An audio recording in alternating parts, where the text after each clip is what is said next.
ಸ್ನೇಹಿತರೆ, ಮೀಡಿಯಾ ಮಾಸ್ಟರ್ಸ್ಗೆ ಸ್ವಾಗತ ಸುಸ್ವಾಗತ.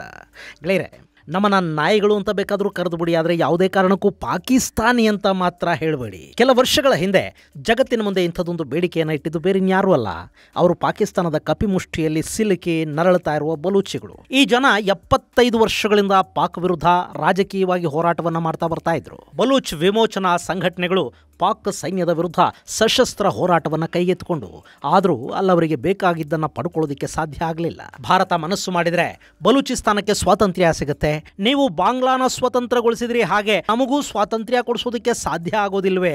ಬಲೂಚಿಗರು ಆಸೆಗಣ್ಣುಗಳಿಂದ ಭಾರತದ ಕಡೆಗೆ ನೋಡ್ತಾ ಇದ್ದಾರೆ. ನಮಗೆ ಸ್ವಾತಂತ್ರ್ಯ ಸಿಕ್ಕರೆ ನಮ್ಮಲ್ಲಿ ಮೊದಲು ಭಾರತದ ಪ್ರಧಾನಿಯ ಪ್ರತಿಮೆಯನ್ನು ಸ್ಥಾಪನೆ ಮಾಡ್ತೀವಿ ಅಂತಿದ್ದಾರೆ. ಮೊನ್ನೆ ಭಾರತ ಮತ್ತು ಪಾಕಿಸ್ತಾನದ ನಡುವೆ ಸಂಘರ್ಷದ ಪರಿಸ್ಥಿತಿ ಅತಿರೇಕದ ಮಟ್ಟವನ್ನು ಮುಟ್ಟುತ್ತಲ್ಲ, ಆಗ ಬಲೂಚರ ಆಸೆಗೆ ಮತ್ತಷ್ಟು ರೆಕ್ಕೆಗಳು ಬಂದವು. ಈ ಬಾರಿ ನಾವು ಸ್ವತಂತ್ರಗೊಂಡು ಬಿಡಬಹುದು ಅಂತ ಅವ್ರು ಅಂದ್ಕೊಂಡ್ರು. ಪಾಕ್ ಸೇನೆ ಭಾರತದ ಗಡಿಯನ್ನು ಕಾನ್ಸಂಟ್ರೇಟ್ ಮಾಡಿದರೆ ನಾವು ಇಲ್ಲಿ ನಮ್ಮ ಗಡಿಗಳನ್ನು ಗೀಚಿಕೊಂಡು ನಮ್ಮ ಬಾವುಟ ಹಾರಿಸಿ ಬಿಡಬಹುದು ಅಂತ ಅವರು ಭಾವಿಸಿದ್ರು. ಈಗಲೂ ಅವರ ಭರವಸೆಯನ್ನು ಕಡಿಮೆ ಆಗಿಲ್ಲ. ಅವರು ಇವತ್ತಿಗೂ ಆಸೆಯನ್ನು ಕಳ್ಕೊಂಡಿಲ್ಲ. ಭಾರತ ಪಾಕಿಸ್ತಾನದ ನಡುವಿನ ಆಯುಧ ಸಂಘರ್ಷಕ್ಕೆ ಒಂದು ಸಣ್ಣ ವಿರಾಮ ಬಿದ್ದ ನಂತರ ಕೂಡ ಬಲೂಚಿಗರು ಸುಮಾರು 71 ದಾಳಿಗಳನ್ನು ಪಾಕಿಸ್ತಾನದ ವಿರುದ್ಧ ಮಾಡಿದ್ದಾರೆ. ಬಲೂಚಿಸ್ತಾನದಲ್ಲಿ ಯಾರೇ ಪಾಕಿಸ್ತಾನದ ಸೇನಾ ಸಮವಸ್ತ್ರವನ್ನ, ಪೊಲೀಸ್ ಸಮವಸ್ತ್ರವನ್ನ ಹಾಕೊಂಡು ಕಾಣಿಸಿದ್ರು ಅವರನ್ನು ಬಲೂಚಿ ಪಡೆಗಳು ಹೊಡೆದು ಕೆಡವುತ್ತವೆ. ಈಗಾಗಲೇ ಬಲೂಚಿಸ್ತಾನದ ಗ್ರಾಮೀಣ ಭಾಗ ಪಾಕಿಸ್ತಾನದ ಆಡಳಿತದಿಂದ ಕೈತಪ್ಪಿದೆ. ನಗರ ಪ್ರದೇಶಗಳು ಮಾತ್ರ ಪಾಕ್ ಆಡಳಿತದಲ್ಲಿವೆ. ಅಲ್ಲೂ ಬಲೂಚ್ ಲಿಬರೇಷನ್ ಆರ್ಮಿ ಅಬ್ಬರ ಇಡ್ತಾ ಇದೆ. ಅತಿ ಶೀಘ್ರದಲ್ಲಿ ದಕ್ಷಿಣ ಏಷ್ಯಾದ ಮ್ಯಾಪ್ ಬದಲಾಗುತ್ತೆ. ಹೊಸ ಇತಿಹಾಸವನ್ನು ಓದೋದಕ್ಕೆ ಸಿದ್ಧರಾಗಿ ಅಂತ ಅವರು ಜಗತ್ತಿಗೆ ಹೇಳ್ತಾ ಇದ್ದಾರೆ. ಇಂಥ ಬಲೂಚಿಸ್ತಾನ ಈಗ ಭಾರತಕ್ಕೊಂದು ಎಚ್ಚರಿಕೆಯನ್ನು ಕೊಟ್ಟಿದೆ, ಹಾಗೆ ಪಾಕಿಸ್ತಾನಕ್ಕೊಂದು ಸ್ಪಷ್ಟೀಕರಣವನ್ನು ಕೂಡ ಕೊಡ್ತಾ ಇದೆ. ಹಾಗಾದರೆ ಏನದು ಬಲೂಚಿಗರ ಎಚ್ಚರಿಕೆ? ಬನ್ನಿ ನೋಡೋಣ.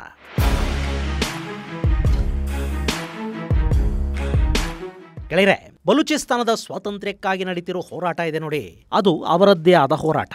ಹಾಗೆ ಈ ಹೋರಾಟ ನಿನ್ನೆ ಇವತ್ತಿನದ್ದು ಅಲ್ಲ, ಅದಕ್ಕೆ ದಶಕಗಳ ಇತಿಹಾಸ ಇದೆ. ಹಾಗೆ ನೋಡಿದ್ರೆ ಪಾಕಿಸ್ತಾನವನ್ನ ಸೇರೋದೇ ಬಲೂಚರಿಗೆ ಇಷ್ಟ ಇರಲಿಲ್ಲ, ಆದರೆ ಅವರನ್ನು ವಂಚಿಸಿ ಬಲವಂತವಾಗಿ ಪಾಕಿಸ್ತಾನದಲ್ಲಿ ವಿಲೀನಗೊಳಿಸಲಾಯಿತು. ಅದಾದ ಮೇಲೆ ಈ ವಿಲೀನದ ವಿರುದ್ಧ ಅಲ್ಲೊಂದು ಬಂಡಾಯದ ದನಿ ಇತ್ತು, ಒಂದು ಹೋರಾಟ ಇತ್ತು. ಅದು ಸೋವಿಯತ್ ಕಾಲದಲ್ಲಿ, ಅಂದರೆ ಶೀತಲ ಸಮರದ ಕಾಲದಲ್ಲಿ ಸ್ವಲ್ಪ ಹೆಚ್ಚಾಯಿತು. ಸೋವಿಯತ್ ಯೂನಿಯನ್ ಆ ಹೋರಾಟವನ್ನು ಬೆಂಬಲಿಸಿತು, ಆದರೆ ಪೂರ್ಣ ಬೆಂಬಲ ಸಿಗುವ ಮೊದಲೇ ಸೋವಿಯತ್ ಪತನ ಆಯಿತು. ಜೊತೆಗೆ ಈ ಹೋರಾಟ ಕೂಡ ಸ್ವಲ್ಪ ಮಟ್ಟದ ಹಿನ್ನಡೆಯನ್ನು ಅನುಭವಿಸಬೇಕಾಗಿ ಬಂತು. ಈಗ ಅದು ಮತ್ತೆ ಉದ್ಧೃತಗೊಂಡಿದೆ. ಅಲ್ಲಿ ಮಾನವ ಹಕ್ಕು ಹೋರಾಟಗಾರರು ಒಂದು ಕಡೆ ಅಂತಾರಾಷ್ಟ್ರೀಯ ಮಟ್ಟದಲ್ಲಿ ಪಾಕಿಸ್ತಾನದ ಬಣ್ಣ ಕಳಚ್ತಾ ಇದ್ದಾರೆ, ಮತ್ತೊಂದು ಕಡೆ ಬಲೂಚ್ ಲಿಬರೇಷನ್ ಫ್ರಂಟ್ ಮುಂತಾದ ಸಂಘಟನೆಗಳು ಪಾಕಿಸ್ತಾನದ ಪ್ಯಾಂಟ್ ಬಿಚ್ಚುತ್ತಾ ಇವೆ. ಅಲ್ಲಿ ಪಾಕಿಗಳ ಮೇಲೆ ಯಾವತ್ತು ದಾಳಿ ಆಯಿತು ಅನ್ನೋದಕ್ಕಿಂತ ಯಾವತ್ತು ದಾಳಿ ಆಗಲಿಲ್ಲ ಅನ್ನೋದೇ ದೊಡ್ಡ ಸುದ್ದಿ ಆಗುತ್ತೆ. ಇನ್ನು ಹೀಗೆ ಬಲೂಚ್ ಲಿಬರೇಷನ್ ಆರ್ಮಿ ಅಬ್ಬರ ಇಡ್ತಾ ಇದ್ರೆ ಅವ್ರ ಹಿಂದೆ ಭಾರತ ಇದೆ. ಬಲೂಚಲ್ಲಿ ಭಾರತ ಭಯೋತ್ಪಾದನೆಗೆ ಕುಮ್ಮಕ್ಕು ಕೊಡ್ತಾ ಇದೆ ಅಂತ ಪಾಕಿಸ್ತಾನ ಆರೋಪ ಮಾಡುತ್ತೆ. ಮೊನ್ನೆ ಬಲೂಚ್ ಲಿಬರೇಷನ್ ಆರ್ಮಿಯ ಯೋಧರು ಒಂದಷ್ಟು ಪಾಕಿ ಸೈನಿಕರನ್ನ ಹೊಡೆದುಕೊಂಡ್ರು. ಅದಕ್ಕೊಂದು ಪತ್ರಿಕಾ ಹೇಳಿಕೆಯನ್ನ ಬಿಡುಗಡೆ ಮಾಡಿದ ಪಾಕಿಸ್ತಾನ, ಹೊರ ದೇಶದ ಆತಂಕವಾದಿಗಳು ನಮ್ಮ ಸೈನಿಕರ ಮೇಲೆ ದಾಳಿ ಮಾಡಿದ್ರು ಅಂತ ಹೇಳ್ಕೊಳ್ತು. ಅವರು ಈ ಬಲೂಚ್ ಬಂಡಾಯವನ್ನ ಭಾರತದ ತಲೆಗೆ ಕಟ್ಟೋ ಪ್ರಯತ್ನವನ್ನ ನಿರಂತರವಾಗಿ ಮಾಡ್ತಲೇ ಇದ್ದಾರೆ. ಬಲೂಚಿಸ್ತಾನದಲ್ಲಿ ಇರಾನಿನ ಚಾಬಹಾರನ್ನು ಬಳಸಿಕೊಂಡು ಭಾರತದ ಪಾಕ್ ವಿರುದ್ಧದ ಕೃತ್ಯಗಳಲ್ಲಿ ಭಾಗಿಯಾಗ್ತಾ ಇದೆ ಅನ್ನೋದು ಪಾಕಿಸ್ತಾನ ಮಾಡ್ತಾ ಇರೋ ಆರೋಪ. ಇಲ್ಲಿ ಪ್ರಾಕ್ಸಿ ವಾರ್ ಮಾಡಿ ಅಭ್ಯಾಸ ಆಗಿರೋದು ಪಾಕಿಸ್ತಾನಕ್ಕೆ. ಹೀಗಾಗಿ ಅವರು ಭಾರತದ ವಿಷಯದಲ್ಲಿ ಏನೆಲ್ಲ ಮಾಡ್ತಾರೋ ಅದನ್ನೇ ಭಾರತವೂ ಕೂಡ ಅವರಲ್ಲಿ ಮಾಡ್ತಾ ಇದೆ ಅಂತ ಭಾವಿಸ್ತಾರೆ. ಅವರ ಭಾವನೆಗಳಿಗೆ ಯಾವ ಸಾಕ್ಷಿಗಳು ಆಧಾರಗಳು ಇಲ್ಲ. ಪಾಪ ನಮ್ಮ ಇಂಥದ್ದನ್ನೆಲ್ಲ ಯಾಕ್ರಿ ಮಾಡುತ್ತೆ? ಅದು ರಿಸರ್ಚ್ ಅಂಡ್ ಅನಾಲಿಸಿಸ್ ವಿಂಗು, ಅಂದರೆ ಒಂದಷ್ಟು ಸಂಶೋಧನೆಯನ್ನು ಮಾಡೋದು ಮತ್ತು ಸಿಕ್ಕ ಮಾಹಿತಿಯನ್ನು ವಿಶ್ಲೇಷಣೆ ಮಾಡೋದು ಅಷ್ಟೇ ಅದರ ಕೆಲಸ. ಪಾಪ ಕೋವರ್ಟ್ ಆಪರೇಷನ್ಗಳು ಇವೆಲ್ಲ ನಮಗೆ ಗೊತ್ತೇ ಇಲ್ಲ. ಮಹಾತ್ಮ ಗಾಂಧಿ ನಮಗಿದನ್ನೆಲ್ಲ ಹೇಳಿಕೊಟ್ಟಿಲ್ಲ. ನಮ್ಮದು ಮಹಾತ್ಮ ಗಾಂಧಿಯ ನಾಡು, ಬಾಪೂಜಿ ನಮಗಿದನ್ನೆಲ್ಲ ಹೇಳಿಕೊಟ್ಟೇ ಇಲ್ಲ. ಇನ್ನು ಮೊನ್ನೆ ಬಲೂಚಿಸ್ತಾನದಲ್ಲಿ ಜಾಫರ್ ಎಕ್ಸ್ಪ್ರೆಸ್ ರೈಲು ಹೈಜಾಕ್ ಆಯ್ತು ನೋಡಿ. ಅದರಲ್ಲಿ ನೂರಾರು ಪಾಕಿಸ್ತಾನಿ ಸೈನಿಕರನ್ನ ಬಲೂಚ್ ಲಿಬರೇಷನ್ ಪಡೆ, ಅಂದರೆ ಅಲ್ಲಿನ ಸ್ವಾತಂತ್ರ್ಯ ಯೋಧರು ಹೊಡೆದುಕೊಂಡ್ರು. ಅದರ ಹಿಂದೆ ಭಾರತ ಇದೆ ಅಂತ ಪಾಕಿಸ್ತಾನದ ಆರೋಪ. ಇಂಥ ಆರೋಪಗಳಿಗೆ ಈಗ ಬಲೂಚರೇ ಸ್ಪಷ್ಟೀಕರಣವನ್ನು ಕೊಟ್ಟಿದ್ದಾರೆ. ನಾವು ಯಾರ ಪ್ರಾಕ್ಸಿಗಳು ಅಲ್ಲ, ಯಾರ ನೆರಳೂ ನಾವಲ್ಲ, ನಾವು ಸರ್ವತಂತ್ರ ಸ್ವತಂತ್ರರು, ನಮಗೆ ನಮ್ಮದೇ ಆದ ಅಸ್ತಿತ್ವ ಇದೆ, ಐಡೆಂಟಿಟಿ ಇದೆ. ಈ ಭಾಗದಲ್ಲಿ ನಾವು ಅತ್ಯಂತ ಪ್ರಾಮುಖ್ಯತೆಯನ್ನು ಪಡ್ಕೊಂಡಿದ್ದೀವಿ. ಇಲ್ಲಿನ ಭೌಗೋಳಿಕ, ರಾಜಕೀಯ ಹಾಗೂ ಸಶಸ್ತ್ರ ಶಕ್ತಿ ಎರಡರಲ್ಲೂ ನಾವು ಗಟ್ಟಿ ಇದ್ದೀವಿ ಅಂತ ಬಲೂಚ್ ಲಿಬರೇಷನ್ ಆರ್ಮಿ ತನ್ನ ಪತ್ರಿಕಾ ಹೇಳಿಕೆಯಲ್ಲಿ ತಿಳಿಸಿದೆ.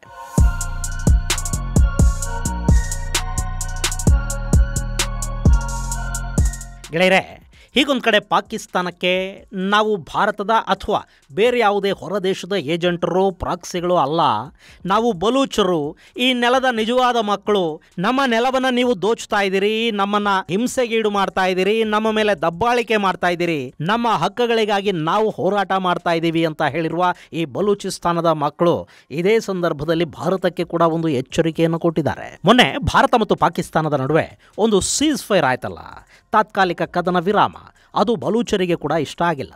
ಅಷ್ಟೇ ಅಲ್ಲ, ಪಾಕಿಸ್ತಾನಿಗಳು ಯಾವತ್ತೂ ಯಾರ ಜೊತೆಗೂ ನಂಬಿಕೆಯನ್ನು ಉಳಿಸಿಕೊಂಡವರೇ ಅಲ್ಲ, ಅವರು ನಂಬಿಕೆಗೆ ಅರ್ಹರಲ್ಲ, ಯಾವುದೇ ಕಾರಣಕ್ಕೂ ಅವರನ್ನು ನಂಬೋದಕ್ಕೆ ಹೋಗಬೇಡಿ ಅಂತ ಬಲೂಚಿಸ್ತಾನ ಭಾರತದ ಸರ್ಕಾರಕ್ಕೊಂದು ಎಚ್ಚರಿಕೆಯನ್ನು ಕೊಡ್ತಾ ಇದೆ.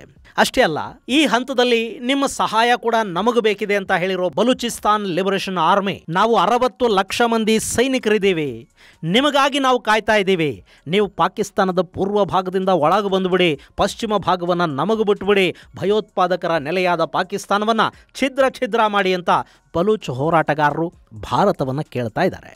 ಹಾಗೆ ನಾವೀಗಾಗಲೇ ಪಾಕಿಸ್ತಾನದ ಬಹುಪಾಲು ಭೂಭಾಗವನ್ನು ನಮ್ಮ ಹಿಡಿತಕ್ಕೆ ತಗೊಂಡಿದ್ದೀವಿ, ನಮಗೆ ನೀವು ರಾಜಕೀಯದ ಮಾನ್ಯತೆಯನ್ನು ಕೊಡಿ, ನಮ್ಮ ಸರ್ಕಾರವನ್ನು ಅಧಿಕೃತ ಸರ್ಕಾರ ಅಂತ ಹೇಳಿ ನಮ್ಮ ಆಡಳಿತವನ್ನು ಗುರುತಿಸಿ ಅಂತ ಕೂಡ ಭಾರತಕ್ಕೆ ಬಲೂಚ್ ಮನವಿ ಮಾಡಿಕೊಂಡಿದೆ. ಈ ಮಧ್ಯೆ ಬಲೂಚ್ ಲಿಬರೇಷನ್ ಫ್ರಂಟ್ BLFನ ನಾಯಕ ಅಲ್ಲಾಹ್ ನಜರ್ ಬಲೂಚ್ ಭಾರತದ ಮುಂದೆ ಮತ್ತೊಂದು ಬೇಡಿಕೆಯನ್ನು ಇಡ್ತಾ ಇದ್ದಾನೆ. 1971ರ ಸಂದರ್ಭದಲ್ಲಿ ಪಾಕಿಸ್ತಾನಿ ಸೈನಿಕರು ಬಾಂಗ್ಲಾದೇಶದಲ್ಲಿ ಭಾರತದ ಮುಂದೆ ಶರಣಾಗತರಾದ್ರಲ್ಲ, ಆಗ ಅವರಿಂದ ವಶಪಡಿಸಿಕೊಂಡ 93,000 ಆಯುಧಗಳು ನಿಮ್ಮ ಹತ್ರನೇ ಉಳ್ಕೊಂಡು ಬಿಟ್ಟಿವೆ, ಅವನ್ನ ನೀವು ಬಳಸ್ತಾ ಇಲ್ಲ, ಹಾಗೆ ಇಟ್ಕೊಳ್ಳೋ ಬದಲು ಆ ಆಯುಧಗಳನ್ನು ನಮ್ಮ ಕೈ ಕೊಟ್ಟುಬಿಡಿ, ಅದೇ ಆಯುಧಗಳನ್ನು ಇಟ್ಕೊಂಡು ಈ ಪಾಕಿಸ್ತಾನಿಗಳ ಹೆಣ ಬೀಳಿಸ್ತಾ ಹೋಗ್ತೀವಿ ಅಂತ ಅಲ್ಲಾ ನಜರ್ ಬಲೂಚ್ ಭಾರತಕ್ಕೆ ಮನವಿಯನ್ನು ಮಾಡಿಕೊಂಡಿದ್ದಾನೆ.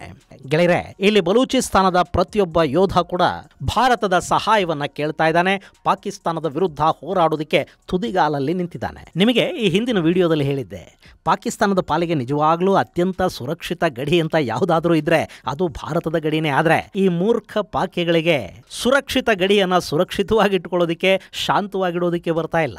ನಮ್ಮಲ್ಲಿ ಸದ್ಯಕ್ಕೆ ಕೈನೆಟಿಕ್ ಆಕ್ಷನ್ ಅನ್ನೋದು ನಿಂತಿರಬಹುದು, ಒಂದು ಚಿಕ್ಕ ತಾತ್ಕಾಲಿಕ ಕದನ ವಿರಾಮ ಬಿದ್ದಿರಬಹುದು, ಆದರೆ ಬಲೂಚ್ ಪಡೆಗಳ ಸ್ವಾತಂತ್ರ್ಯ ಹೋರಾಟ ಮಾತ್ರ ಅಲ್ಲಿ ನಿಂತಿಲ್ಲ. ಅವರ ಅಬ್ಬರ ಅಲ್ಲಿ ಹೇಗಿದೆ ಅಂದರೆ, ಬಲೂಚಿಸ್ತಾನಕ್ಕೆ ಹೋಗೋದಕ್ಕೆ ಪಾಕಿಸ್ತಾನದ ಸೈನಿಕರು ಹೆದರ್ತಾ ಇದ್ದಾರೆ, ಆ ಮಟ್ಟಕ್ಕೆ ಬಲೂಚರು ಪಾಕಿಸ್ತಾನವನ್ನು ಕಾಡ್ತಾ ಇದ್ದಾರೆ. ಮತ್ತೊಂದು ಕಡೆ ಆಫ್ಘನಿಸ್ತಾನದ ಗಡಿಯಲ್ಲಿ TTP ಅಂದ್ರೆ ತೆಹರಿಕ್ ತಾಲಿಬಾನ್ ಪಾಕಿಸ್ತಾನವನ್ನು ಕಾಡೋದಕ್ಕೆ ಶುರು ಮಾಡಿದೆ. ಅಲ್ಲಿ ಕೂಡ ಪಾಕಿ ಸೇನಾ ನೆಲೆಗಳ ಮೇಲೆ, ಪಾಕಿಗಳ ಪೊಲೀಸ್ ಠಾಣೆಗಳ ಮೇಲೆ ತೆಹರಿಕ್ ತಾಲಿಬಾನಿ ಪಡೆಗಳು ದಾಳಿಗಳನ್ನು ನಿರಂತರವಾಗಿ ಮಾಡ್ತಾ ಇದ್ದಾರೆ. ಇಲ್ಲಿ ಗೆಳೆಯರೆ, ಬಾಂಗ್ಲಾದೇಶಕ್ಕೆ ನೀವು ಸ್ವಾತಂತ್ರ್ಯವನ್ನು ಕೊಡಿಸಿದ್ರಿ, ಹಾಗೆ ಬಲೂಚಿಸ್ತಾನಕ್ಕೂ ಸ್ವಾತಂತ್ರ್ಯವನ್ನು ಕೊಡಿಸಿಬಿಡಿ ಅನ್ನೋದು ಅವರ ಬೇಡಿಕೆ. ಆದರೆ ಬಲೂಚಿಸ್ತಾನದ ಸ್ವಾತಂತ್ರ್ಯ ಹೋರಾಟಕ್ಕೂ ಬಾಂಗ್ಲಾದೇಶದ ವಿಭಜನೆಗೂ ತುಂಬಾನೇ ವ್ಯತ್ಯಾಸ ಇದೆ.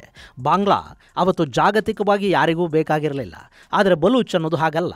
ಅಲ್ಲಿ ಚೀನಾದ ಅತಿ ದೊಡ್ಡ ಹೂಡಿಕೆಗಳಿವೆ. ಚೈನಾದ ಹೂಡಿಕೆಗಳು, ಚೈನಾದ ಸಿಪೆಕ್ ಅನ್ನೋದು ಬರೀ ಪಾಕಿಸ್ತಾನಕ್ಕೆ, ಚೈನಾಗೆ ಮಾತ್ರ ಸೀಮಿತ ಅಲ್ಲ, ಅದರಲ್ಲಿ ಯುರೋಪಿಯನ್ ಯೂನಿಯನ್ನ ದೇಶಗಳ ಆಸಕ್ತಿಗಳೂ ಇವೆ.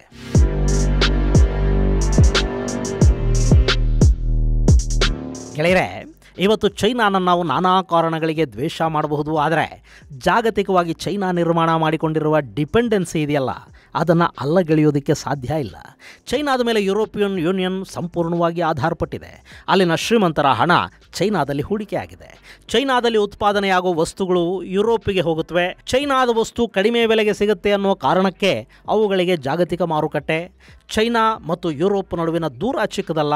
ಚೈನಾದಿಂದ ಯುರೋಪಿಗೆ ಕಡಿಮೆ ಬೆಲೆಗೆ ವಸ್ತುಗಳು ತಲುಪಬೇಕು ಅಂದರೆ ಟ್ರಾನ್ಸ್ಪೋರ್ಟೇಷನ್ ಅನ್ನೋದು ಸುಲಭ ಆಗಬೇಕು, ದೂರ ಕಡಿಮೆ ಆಗಬೇಕು. ಅದಕ್ಕಾಗಿ ಚೈನಾ ಪಾಕಿಸ್ತಾನದ ಒಳಗೆ ಕಾರಿಡಾರನ್ನು ನಿರ್ಮಾಣ ಮಾಡಿಕೊಂಡಿದೆ. ಈ ಕಾರಿಡಾರ್ ಮೂಲಕ ವಸ್ತುಗಳ ಸಾಗಾಣಿಕೆ ಆದರೆ ಅದರ ಲಾಭ ಬರೀ ಚೈನಾಗೆ ಮಾತ್ರ ಅಲ್ಲ, ಯುರೋಪಿನ ಉದ್ಯಮಿಗಳಿಗೆ, ಹೂಡಿಕೆದಾರರಿಗೂ ಕೂಡ ಆಗತ್ತೆ. ಇದು ಚೈನಾ ಹಾಗೂ ಯುರೋಪ್ ನಡುವೆ ಇರುವ ನಕ್ಸಸ್ಸು. ಸೊ ಬಲೂಚಲ್ಲಿ ಚೈನಾದ ಹಿತಾಸಕ್ತಿಗಳಿವೆ. ಅದನ್ನು ಮೀರಿ ಬಲೂಚ್ ಸ್ವತಂತ್ರಗೊಳ್ಳಬೇಕು ಅಂದರೆ ಅಲ್ಲಿ ಅಮೆರಿಕ ಕಣಕ್ಕಿಳಿಬೇಕಾಗತ್ತೆ. ಅಮೆರಿಕನ್ನರಿಗೆ ಬಲೂಚಿಸ್ತಾನದಲ್ಲಿ ಅವರ ಪ್ರೆಸೆನ್ಸ್ ಬೇಕಿದೆ ಅಂತ ಅನ್ನಿಸಬೇಕು. ಹಾಗವರಿಗೆ ಅನ್ನಿಸೋದಕ್ಕಿರುವ ಕಾರಣ ಇರಾನ್ ವಿರುದ್ಧ ಅಮೆರಿಕ ತನ್ನ ನೆಲೆಗಳನ್ನು ಸ್ಥಾಪನೆ ಮಾಡಿಕೊಳ್ಳೋದಕ್ಕಿರುವ ಪ್ರಶಸ್ತ ಜಾಗ ಬಲೂಚಿಸ್ತಾನ. ಸೊ ಅಮೆರಿಕ ಇಲ್ಲಿ ಮನಸ್ಸು ಮಾಡಿದ ತಕ್ಷಣ ಬಲೂಚಿಗರಿಗೆ ಸ್ವಾತಂತ್ರ್ಯ ಸಿಗತ್ತೆ. ಹಾಗೆ ಅವರು ಮನಸ್ಸು ಮಾಡೋ ಹಾಗೆ ಮಾಡಬೇಕಾಗಿರೋ ಜವಾಬ್ದಾರಿ ಭಾರತದ್ದು. ಜೊತೆಗೆ ಭಾರತ ಪಾಕಿಸ್ತಾನವನ್ನು ಕಂಟ್ರೋಲಲ್ಲಿ ನೆನಪಿಟ್ಕೋಬೇಕು, ಪಾಕಿಸ್ತಾನಕ್ಕೊಂದು ಪಾಠ ಕಲಿಸ್ತಲೇ ಇರಬೇಕಲ್ಲ. ಅದಕ್ಕಾಗಿ ಅವರು ಬಲೂಚ್ ಲಿಬರೇಷನ್ ಆರ್ಮಿಗೆ ಬೆಂಬಲವಾಗಿ ನಿಂತ್ಕೋಬೇಕು. ಬಲೂಚಿಗರಲ್ಲಿ ಪಾಕಿಸ್ತಾನಿಗಳಿಗೆ ಹಾಗೂ ಈ ಸಣ್ಣ ಕಣ್ಣಿನ ಚೈನಾದವರಿಗೆ ಹೊಡಿತಾ ಹೋದ್ರೆ ಸಹಜವಾಗಿ ಚೈನಾ ಕೆರಳತ್ತೆ. ಹಾಗಂತ ಅವರು ಬಲೂಚಿಗೆ ಹಾಗೆ ಬಂದು ಬಿಡೋದಕ್ಕೆ ಸಾಧ್ಯ ಆಗೋದಿಲ್ಲ. ಅಕಸ್ಮಾತ್ ಅಲ್ಲಿ ಚೈನಾ ಸೇನಾ ನೆಲೆಗಳನ್ನು ಮಾಡ್ಕೊಳ್ಳೋದಕ್ಕೆ, ಸೇನೆಯನ್ನು ಪಾಕಿಸ್ತಾನಕ್ಕೆ ಕಳುಹಿಸೋದು, ಈ ಥರದ್ದೇನಾದರೂ ಮಾಡೋದಕ್ಕೆ ಹೋದರೆ ಖಂಡಿತ ಅಮೆರಿಕ ಪಾಕಿಸ್ತಾನದೊಳಕ್ಕೆ ಬರುತ್ತೆ. ಸೊ ಇಲ್ಲಿ ಬಲೂಚಿಗರ ಹೋರಾಟ ತೀವ್ರವಾಗಬೇಕು, ಅದು ಚೈನಾಗೆ ತಲೆನೋವಾಗಬೇಕು. ಆ ನಂತರ ಅಲ್ಲಿಗೆ ಅಮೆರಿಕ ಬರಬೇಕು, ಅಥವಾ ಇಸ್ರೇಲ್ ಇರಾನ್ ನಡುವಿನ ಸಂಘರ್ಷ ಹೆಚ್ಚಾಗಬೇಕು. ಅಮೆರಿಕ ಮತ್ತು ಇಸ್ರೇಲಿಗೆ ಬಲೂಚ್ನ ನೆಲ ಬೇಕು ಅಂತ ಅನ್ನಿಸಬೇಕು. ಈ ಕೆಲಸ ಬೇಗ ಆಗಲಿ, ಅದಕ್ಕೆ ಬೇಕಾದ ವ್ಯವಸ್ಥೆಗಳನ್ನು ಮತ್ತು ಬಲೂಚ್ ಸ್ವಾತಂತ್ರ್ಯ ಹೋರಾಟವನ್ನು ಬಲಗೊಳಿಸುವ ಕೆಲಸವನ್ನು ಭಾರತ ಮಾಡ್ತಾ ಹೋಗಲಿ. ಗೆಳೆಯರೆ, ಪಾಕಿಸ್ತಾನದಂಥ ದೇಶ ಇದೆ ನೋಡಿ, ಅದು ಸೈನಿಕರನ್ನು ನುಗ್ಗಿಸಿ ಯುದ್ಧ ಮಾಡಬೇಕಾದ ದೇಶ ಅಲ್ಲವೇ ಅಲ್ಲ. ಅಲ್ಲಿಗೆ ನಮ್ಮ ಸೈನಿಕರು, ನಮ್ಮ ಆಯುಧಗಳ ಅಗತ್ಯನೂ ಇಲ್ಲ. ಅಲ್ಲಿನ ಒಳಜಗಳ, ಅಲ್ಲಿನ ಸಂಘರ್ಷಕ್ಕೆ ಭಾರತ ಪೂರ್ಣ ಪ್ರಮಾಣದ ಬೆಂಬಲ ಕೊಡ್ತಾ, ಪಾಕಿಸ್ತಾನದ ಆರ್ಥಿಕತೆಯ ಮೇಲೆ ಹೊಡೆತ ಕೊಡ್ತಾ, ಅಲ್ಲಿ ಆಂತರಿಕ ಕಲಹಗಳು ಹೆಚ್ಚಾಗೋ ಹಾಗೆ ಮಾಡ್ತಾ ಹೋದರೂ ಸಾಕು, ಬ್ಲೀಡ್ ಆಗಿ ಸಾಯುತ್ತೆ ಪಾಕಿಸ್ತಾನ ಅನ್ನೋ ನರಿ. ಸೊ ಇಲ್ಲಿ ಬಲೂಚಿಗರ ಹೋರಾಟ ಏನಿದೆ ಅದನ್ನು ಬೆಂಬಲಿಸುವ ಕೆಲಸವನ್ನ ಭಾರತ ಪೂರ್ಣ ಪ್ರಮಾಣದಲ್ಲಿ ಮಾಡಲಿ. ಬಲೂಚಿಗರ ಕನಸು ಬೇಗ ನನಸಾಗಲಿ ಅಂತ ಆಶಿಸೋಣ.